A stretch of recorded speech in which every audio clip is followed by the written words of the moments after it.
Hi, I'm Jennifer Harper, Director for New Hampshire Homeland Security and Emergency Management, and I'm here with Ready the Prepared Puppy and Lila to talk about the importance of having an emergency kit. Lila, can you tell everyone why they should have an emergency kit?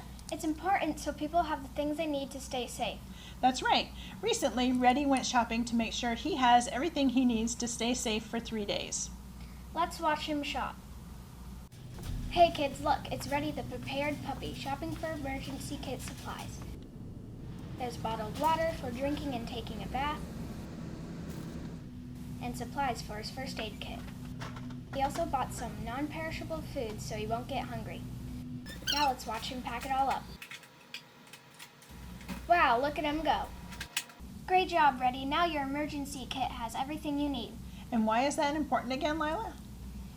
It's important because everyone should know what to do and have what they need to stay safe.